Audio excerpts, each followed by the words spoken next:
আসসালামু আলাইকুম। সবাই কেমন আছেন? আশা করি সবাই ভালো আছেন। তা আজকে আমি বানাবো চালের গুঁড়ার চিতই পিঠা। এখানে আমি ১ বাটি চালের গুঁড়া নিয়েছি। এটা দিয়ে আমি চিতই পিঠা বানাবো। তাই চিতই পিঠা বানাতে কি কি লাগে আমি আপনাদেরকে দেখাচ্ছি।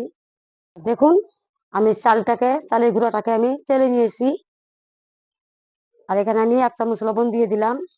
আর এখানে দেখুন রসুন আর আদা থেতো করে নিয়েছি। আর এখানে সব গুঁড়ো মসলা নিয়েছি, জিরের গুঁড়ো, গরম মসলার গুঁড়ো, মরিচের গুঁড়ো, হলুদের গুঁড়ো আর বড় সাইজের একটা পেঁয়াজ কুচি নিয়েছি। এগুলো আমি সব ঢেলে দিলাম। দিয়ে দেবো ধনিয়া পাতা কুচি করে নিয়েছি। এখানে আমি এই যে কুসুম কুসুম গরম পানি নিয়েছি। এই গরম পানিটা দিয়ে আমি ডোটা করে নিব।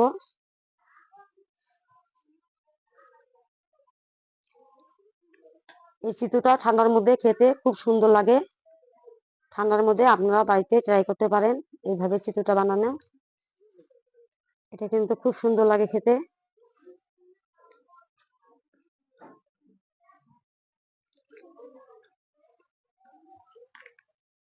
তো দেখুন, ডোটা আমার একদম হয়ে গেছে।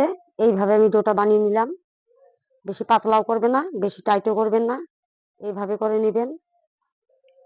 এখানে আমি একটাই কিন্তু চিতু বানাবো। তো দেখুন, আমি কড়াইটা বসিয়ে দিয়েছি। গ্যাসটাকে এখন জ্বালিয়ে দিলাম। তো কড়াইটা আমার গরম হতে থাক।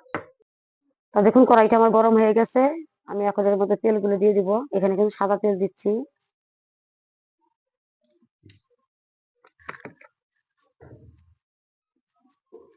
তো দেখুন, তেলটা আমার গরম হয়ে গেছে। এখন আমি এগুলো ঢেলে দিচ্ছি।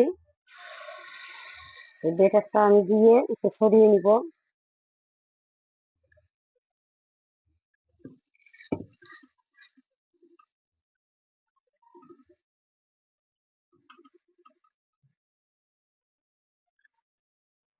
তো এটাকে আমি ঢাকা দিয়ে দিব ৫-৬ মিনিটের জন্য। আর গ্যাসটাকে মিডিয়াম করে দিব।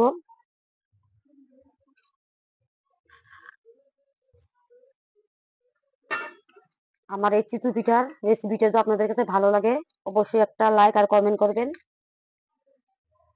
তো দেখুন, আমার ৫ মিনিট হয়ে গেছে। এটাকে আমি ঢাকনাটাকে তুলে নিলাম। আর দেখতেই পাচ্ছেন পিঠাটা কত সুন্দর হয়েছে। এটাকে আমি এখন উল্টিয়ে দেব।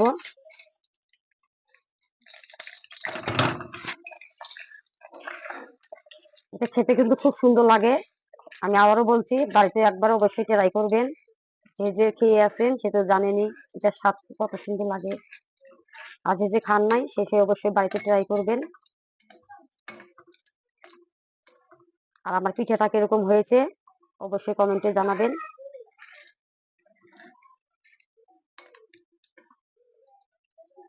এটাকে আমি আরো ২-৩ মিনিটের জন্য এইভাবে রেখে দেব। তো দেখুন, পিঠাটা আমার হয়ে গেছে। এটাকে আমি এখন নামিয়ে নিব। আমি নামিয়ে আপনাদেরকে দেখাচ্ছি। এখন আমি গরম গরম পিঠাটা নামিয়ে নিয়ে এসেছি। তা পিঠাটা কিরকম হয়েছে আপনাদের কাছে অবশ্যই কমেন্ট করে জানাবেন। আর একটা লাইক দিবেন। তাই এখন আমি পিঠাটা ভেঙে আমি আমার ফুপু আমাকে দিব। উনি খেয়ে বলবেন কিরকম হয়েছে। দেখো তো জি, কিরকম হয়েছে। বাম্পার হয়েছে, এই সুন্দর। আপনারা এটা বাড়িতে ট্রাই করবেন।